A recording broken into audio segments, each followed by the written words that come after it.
Hello friends, welcome to இன்றைய special. இன்றைய பொழுது இனிய பொழுதாக நம்மளோட இணைந்திருப்பது உங்கள் தொழில் தேன்மொழி. நான் இன்னைக்கு ஒரு சிம்பிளான ஸ்நாக்ஸ் ரெசிபி தாங்க போட்டிருக்கேன். குழந்தைங்க ஸ்நாக்ஸ் கேட்டா கடையில எதுவும் வாங்கி கொடுக்க வேண்டாம், இந்த மாதிரி செஞ்சு கொடுங்களா. ரொம்ப சிம்பிளானது, ஹெல்த்தியானது. 20 rupees இருந்தா போதுங்க, நம்ம ஃபேமிலியே உட்காந்துக்கிட்டு ஹெல்த்தியான ஸ்நாக்ஸ் சாப்பிடலாம். ரொம்ப சிம்பிளான ஈஸியான ஸ்நாக்ஸ் செய்யலாம். பார்க்கலாங்களா? அதுக்கு முன்னாடி என்னோட சேனல் நீங்க முதல்ல பாக்குற மாதிரி இருந்தா சப்ஸ்கிரைப் பண்ணிக்கங்க, பக்கத்துல இருக்க பெல் ஐகானை பிரஸ் பண்ணிக்கங்க.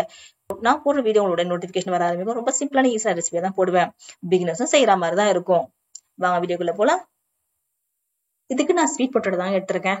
ஒரு 1/4 கிலோ ஸ்வீட் பொட்டேட்டோ இருந்தாலே போதுமானதா இருக்கும். ஒரு 4 பேர் உட்காந்து சாப்பிடலாம். இது நான் நல்லா வாஷ் பண்ணிட்டு தோல் எல்லாம் நீக்கிட்ட போறேங்க. தோல் எல்லாம் நீக்கிட்டு ஒரு மிக்ஸி ஜார்ல சேர்த்துக்கலாம். நீங்க மிக்ஸி ஜார்ல சேர்க்கும் போது கட் பண்ணி சேர்த்துக்குங்க, ஏன்னா அது அரைப்பட்டு வரணும். சீக்கிரம் அரைப்பட்டு வராது உங்களுக்கு இது சீக்கிரமா.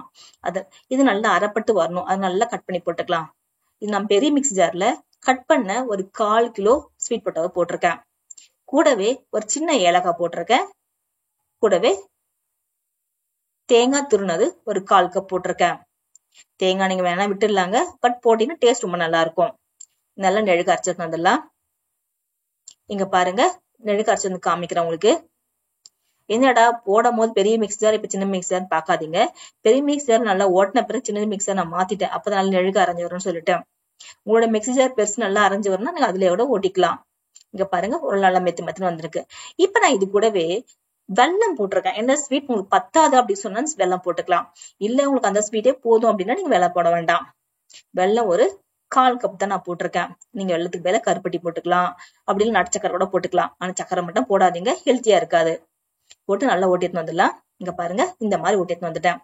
நீங்க நாட்டு சக்கரை எல்லாம் போட்டு கலர் கொஞ்சம் வேற மாதிரியே இருக்கும். இப்ப அப்படியே இருக்கட்டும். இப்ப ஒரு போல் எடுத்திருக்கேன். போல்ல ஒரு 4 ஸ்பூன் அரிசி மாவு போட்டிருக்கேன். இந்த அரிசி மாவு கடையில வாங்கினதாங்க. நம்ம இடியாப்பத்துக்கு யூஸ் பண்ற அரிசி மாவு யூஸ் பண்ணிக்கலாம். நீங்க கொழுக்கட்டைக்கு யூஸ் பண்ற அரிசி மாவு இருந்தாலும், கொழுக்கட்டைக்கு யூஸ் பண்ற அரிசி மாவு இருந்தாலும் யூஸ் பண்ணிக்கலாம். இது வறுத்து வறக்காம எதுவும் கணக்கு கிடையாதுங்க, எதுனாலும் யூஸ் பண்ணிக்கோங்க. ஒரு 4 ஸ்பூன் அரிசி மாவு போட்டிருக்கேன். கூடவே தேங்காய் துருனது ஒரு 1/4 கப் போட்டிருக்கேன். உப்பு போட்டிருக்கேன். தண்ணி ஊத்தி நல்லா மிக்ஸ் பண்ணிக்கலாம்.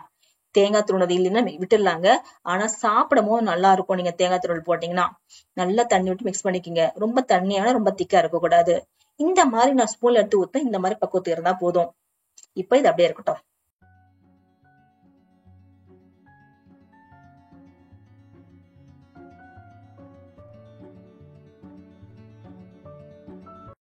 இப்போ தட்டி எடுத்துக்கங்க. தட்டு விளிம்பு பெருசா இருக்கிற மாதிரி எடுத்துங்க, ஏன்னா லேயர் லேயரா ஊத்தும் போது அப்பதான் கட் பண்ணதுக்கு ஈஸியா இருக்கும். இந்த மாதிரி விளிம்புல தட்டை எடுத்துக்கிட்டேன். நெய்ல என்ன ஊத்திக்கலாம். நீங்க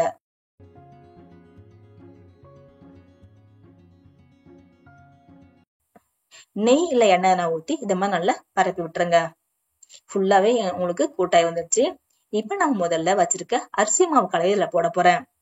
நீங்க முதல்ல செய்யற மாதிரி இருந்தா கொஞ்சமா ட்ரை பண்ணி பாருங்க. இந்த அரிசி மாவை நல்லா ஸ்ப்ரெட் பண்ணி விடுங்க. ஸ்பூன் வச்சு ஸ்ப்ரெட் பண்ணா போதுங்க, ஏன்னா கை வச்சுன்னா உங்களுக்கு ஒட்டி ஒட்டி வரும். ஸ்பூன்லயே நல்லா அழகா லேயர் மாதிரி வரும். இங்க பாருங்க, நல்லா பெயிண்ட் பண்ற மாதிரி அழகா போட்டிருக்கேன். ஃபுல்லா பரவி எடுத்துட்டேன். இப்ப நம்ம இத வேக வைக்க போறோம். நானும் இட்லி பாத்திரம் தான் எடுத்துக்கிறேன், நீங்க குக்கர் கூட எடுத்துக்கலாம். இட்லி பாத்திரத்துல இத வச்சு ஒரு கரெக்டா 1 நிமிஷம் இருந்தாலே போதுங்க. இல்லைன்னா ஒரு நிமிஷமும் ஒரு 30 செகண்ட்ஸ் எக்ஸ்ட்ரா வச்சுக்கோங்க. இது நல்லா வெந்து வந்துடும். உண்மையிலுமே செஞ்சு பாருங்களேன், உங்க வீட்டுல உங்களை பாராட்டாதவங்க யாருமே இருக்கவே மாட்டாங்க, அதுக்கு நான் கேரண்டி. கண்டிப்பா அந்த அளவு டேஸ்டா இருக்கும், சாஃப்டாவும் இருக்கும். இப்ப திறந்து பாக்குறேன். ஒரு 1.5 நிமிஷத்துல உங்களுக்கு நல்லாவே கையில ஒட்டாது பார்த்து வந்துடுச்சு. இப்ப நம்ம ரெடி பண்ணி வச்சிருக்க சக்கரவள்ளி கிழங்கு வெல்லம் இருக்கு தெரியுங்களா, அந்த கலவையில போட்டலாம். அந்த கலவைய ஃபுல்லாவே போட்டு நல்லா ஸ்ப்ரெட் பண்ணி விடுங்க. உங்களுக்கு பாக்கறதுதான் தனியா தெரியுங்க, கொஞ்ச நேரம் வெந்த உடனே பாருங்களா, அந்த அளவு நல்லா சாஃப்டா இருக்கும். போட்டு நல்லா ஸ்ப்ரெட் பண்ணி விட்டுருக்கேன். எல்லா பக்கமும் நல்லா ஸ்ப்ரெட் பண்ணி வந்திருக்கு. இங்க பாருங்க.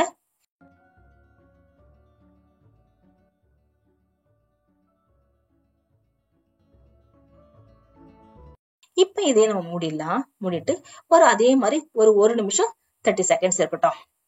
நீங்க கை வச்சு பாருங்க. சப்போஸ் உங்களுக்கு ஒட்டா மாதிரி நீங்க ஃபீல் பண்ணீங்கன்னா இன்னும் ஒரு 30 செகண்ட்ஸ் வச்சுக்கலாம். அதாவது 2 நிமிஷத்துக்கு மேல தேவைப்படாதுங்க, சீக்கிரமா வெந்து வந்துடும். இப்ப நான் திரும்பி எடுத்து காமிக்கிறேன் உங்களுக்கு. இங்க பாருங்க, நல்லா உங்களுக்கு வெந்து வந்திருக்கு. இப்போ மீதி இருக்க அரிசி மாவு கலவை மேல போட்டுக்கலாம். சப்போஸ் உங்களுக்கு அரிசி மாவு கலவை காலி ஆயிடுச்சுன்னா திரும்ப ஒரு வாட்டி ரெடி பண்ணிக்கலாம், தப்பு கிடையாது. நீங்க முதல்ல பண்ணும்போது கொஞ்சம் கம்மியாவே ட்ரை பண்ணி பாருங்க, வேஸ்ட் பண்ண வேண்டாம். எப்பவுமே எந்த பொருள் முதல்ல நீங்க செய்யறாம இருந்தாலும் கொஞ்சம் கம்மியா செஞ்சு பாத்தீங்கன்னா உங்களுக்கு வேஸ்ட் பண்ண வேண்டாம். அது மட்டும் இல்லாம டைமும் நமக்கு வேஸ்ட் ஆகாது. பாருங்க, அதே மாதிரி திரும்ப அரிசி மாவு கலவை மேல கொஞ்சம் நான் போட்டிருக்கேன். இல்ல நான் ஒண்ணு சொல்ல மறந்துட்டேன். அரிசி மாவு கூட சேர்க்கும்போது சீரகம் சேர்த்துக்குங்க. அப்ப உங்களுக்கு டேஸ்ட் உண்மையா நல்லா இருக்கும். போட்டு நல்லா ஸ்ப்ரெட் பண்ணி விட்டுருக்கேன். நல்லா ஸ்ப்ரெட் பண்ணிட்டு மூடி வச்சிடலாங்க. மூடி வச்சுட்டு ஒரு 2 நிமிஷம் ஆகட்டும். உங்களுக்கு எல்லாமே சேர்ந்து வெந்து வந்துடும். 2 மினிட்ஸ் பொறுத்து உங்களுக்கு காமிக்கிறேன். இங்க பாருங்க, எடுத்து வெளியே வச்சுட்டேன். 2 நிமிஷம் பொறுத்து சூப்பரா வெந்து வந்திருக்கு. எல்லாமே லேயர் லேயராவே இருக்கும் அழகா. இது நம்ம கொஞ்சம் ஆறுன பிறகு கட் பண்ணிடுங்க. உங்களுக்கு என்ன ஷேப் வேணா கட் பண்ணி எடுத்துக்கலாங்க. நான் கேக் மாதிரி முக்கோணமா கட் பண்ணி எடுத்துருக்கேன் எல்லாத்தையும். இங்க பாருங்க, நான் காமிக்கிறேன். உள்ள சூப்பரா ஸ்டஃப் பண்ணது மாதிரி இருக்கும். சக்கரவள்ளி கிழங்கு டேஸ்டா இருக்கும் சாப்பிடறதுக்கு. நீங்க கிண்ணத்தப்பம் சாப்பிட்டுருக்கீங்களா? அந்த டேஸ்டே இருக்கும் சாப்பிடறதுக்கு. ரொம்ப சிம்பிளா செய்யக்கூடியதுதான் இது. ஒரு 15 to 20 மினிட்ஸ் இருந்தா போதுங்க, செஞ்சு முடிச்சிடலாம். ரொம்ப நேரம்லாம் தேவைப்படாது. குழந்தைங்க ரொம்ப விரும்பி சாப்பிடுவாங்க. 20 ரூபாயில 20 நிமிஷத்துல செய்யக்கூடிய ஒரு ஸ்நாக்ஸ் கேட்டா கண்டிப்பா இதுதாங்க. அதுவும் ரொம்ப ஹெல்த்தியான ஸ்நாக்ஸ்னு சொல்லலாம்.